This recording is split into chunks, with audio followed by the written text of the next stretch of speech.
¿Y qué es la epigenética? ¿O qué han oído ustedes de la epigenética? Aquella cosa que ocurre por encima del ADN.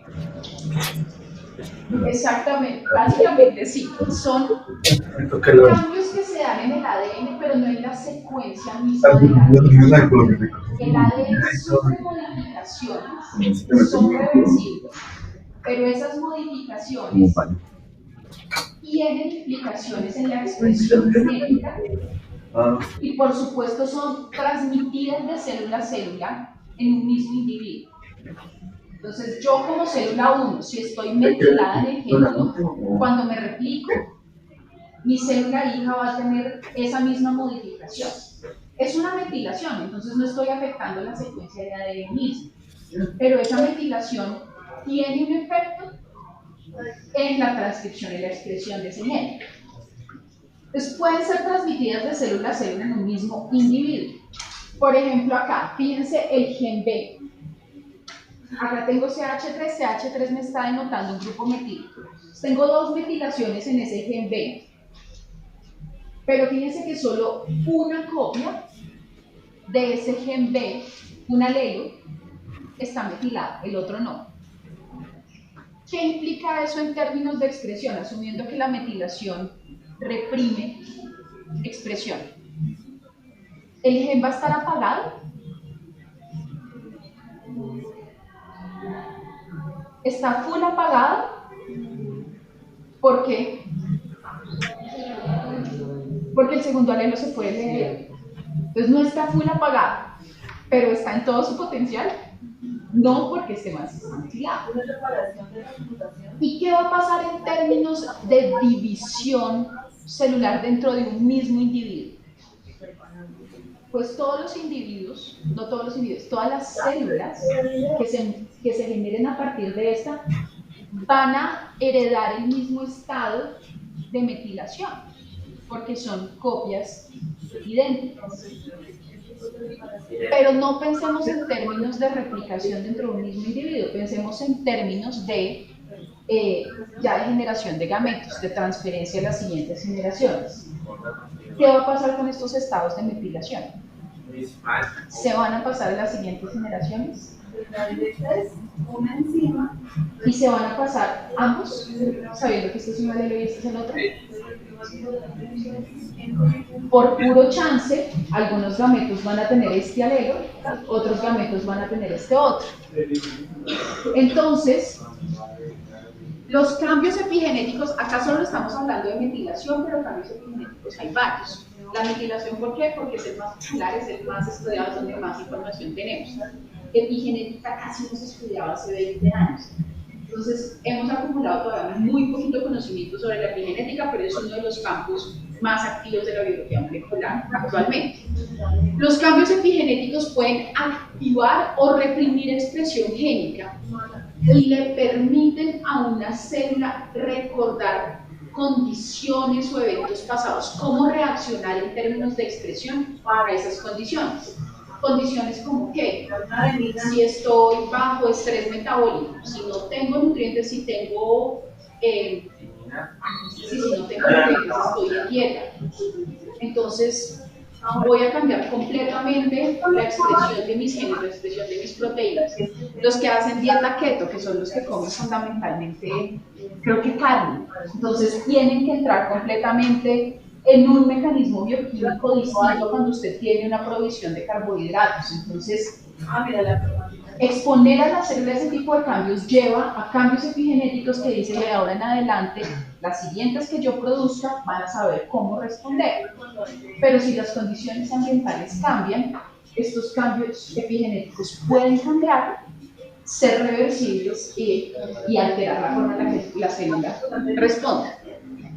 Algunos cambios son permanentes durante la vida de un mismo individuo, yo una vez lo tengo y de hecho se adquieren dentro del mismo desarrollo del individuo y de ahí en adelante usted va a tener esos cambios epigenéticos. Otros son reversibles, no se consideran heredables en el largo plazo, por lo que les decía, porque si yo tengo un cambio epigenético en un alelo y en el otro no, pues eso va a alterar los patrones de herencia, pero también puede pasar que este alelo pase por una condición ambiental que literalmente quite, haga reversible esta metilación o este cambio epigenético y de ahí en adelante pues no se va a transferir. Pero sí puede haber transferencia en el corto plazo a generaciones posteriores y eso se llama herencia epigenética. En años recientes se le ha dado como cierta visibilidad a artículos que hablan sobre cómo la mamá le pasa a los hijos cierta información como de aversiones o gustos. Son estudios hechos sobre todo en términos de mami, pero se hacen en ratas. Entonces, como si a la mamá le gustaba el olor a cereza, a la mamá rata le gustaba el olor a cereza, a los ratoncitos les gustaba el olor a cereza. Como si la mamá le tenía miedo a X cosa, le tiene aversión a un ruido, los ratoncitos hijos le tienen aversión a un ruido.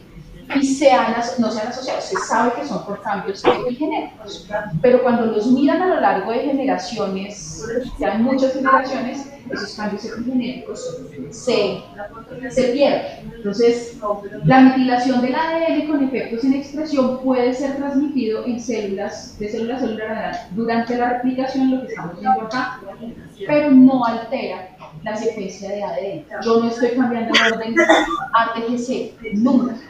Simplemente estoy alterando si las citocinas, en el caso de los metiles, porque solo se metilan las citocinas, están o no están metiladas.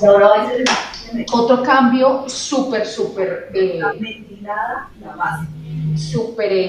estudiado en términos de metilación es que a medida que nosotros los mamíferos somos más viejos, observamos un porcentaje de metilación de ADN más grande en nuestro genoma. No dejamos expresar.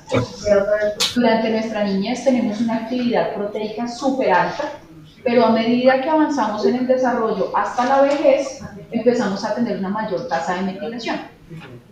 Entonces, sus patrones de metilación van a ser distintos a los niños.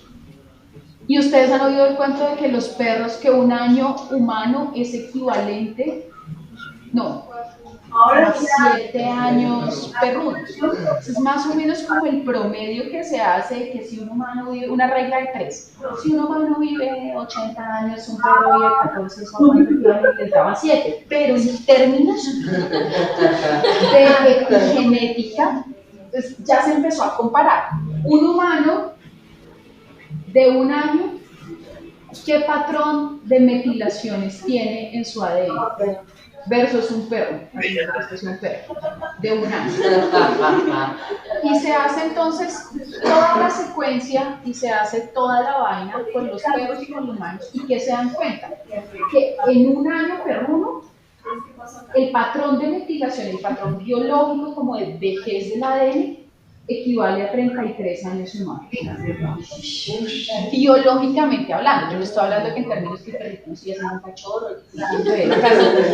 es simplemente biológicamente hablando, en términos de metilación, equivale a 33 años.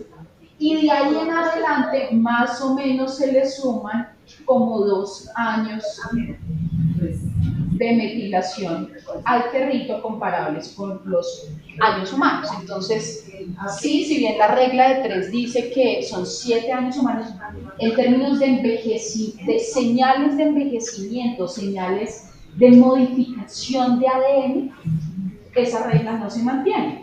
Ahora, pues claramente, pero este artículo salió hace como 2 años, entonces ahora es estudiar, y bueno, qué implicaciones tiene para el envejecimiento, para la expresión de genes.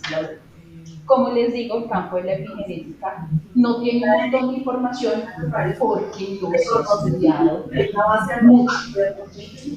¿Qué tipos de cambios epigenéticos hay? Pues la metilación es el más popular porque es el que más se conoce, que es cuando se agregan grupos metiles a las citocinas en el ADN. Cuando la metilación ocurre cerca de los promotores, usualmente inhibe la transcripción, porque si está el grupo metil en una citocina y quiere llegar la maquinaria de transcripción acá, hay un impedimento estérico, un impedimento físico, no puede entrar. Por eso usualmente la metilación de ADN en promotores está asociada a apagar cosas. Usted ya produjo de eso, no puede volver a producir. ¿Cómo se estudia metilación? Hay muchos paneles que uno puede comprar en muchas compañías donde uno dice, por favor, ayúdame a caracterizar el patrón de metilación de este individuo. Entonces le van a decir el 33% de las citocinas de ese bicho están metiladas, se van desarrollando cada vez más.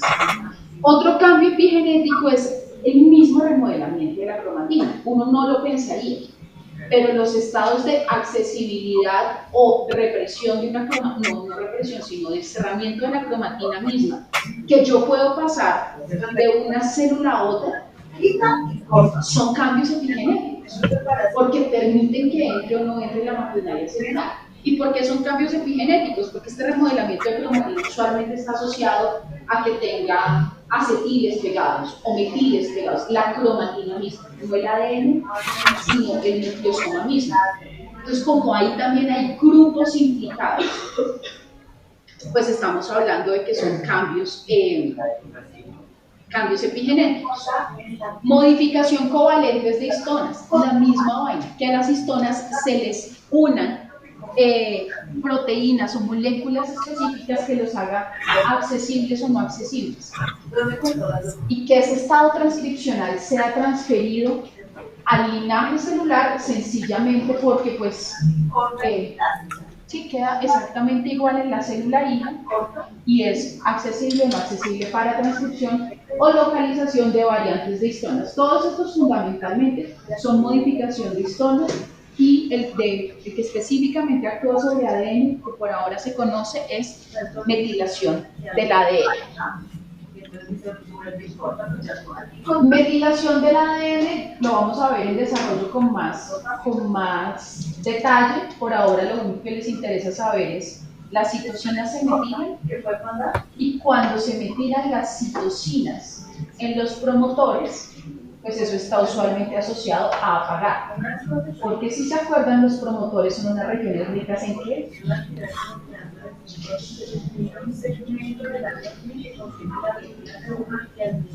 ATs, pero hay una diferencia entre los que son housekeeping y no housekeeping. Housekeeping son los que mantienen el funcionamiento general del individuo y siempre se tienen que estar produciendo.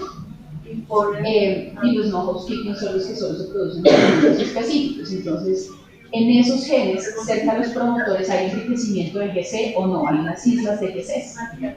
Cuando hay genes que tienen cerca a sus promotores islas de GC, ¿qué va a pasar? Son fácilmente metilables y no metilables, son fácilmente controlables por ese tipo de cambios genéticos. Entonces, eso también en términos de informática es muy, pues no digo muy fácil, pero son procesos que son relativamente sencillos de estudiar porque si usted tiene todo el genoma de un organismo, yo puedo mirar si cerca de los promotores hay de GCs o no y saber si es un gen que va a estar, que es fácilmente reprimible por metilación de ADN o no. Pero bueno, en términos de remodelación de cromatina, ¿cómo puede funcionar un cambio epigenético? Existen dos tipos de estados de cromatina. La heterocromatina constitutiva, ¿cuál es la heterocromatina? ¿La que está abierta o la que está cerrada? La que está cerrada. O sea, que estoy diciendo, usted está cerrada de manera constitutiva, permanente.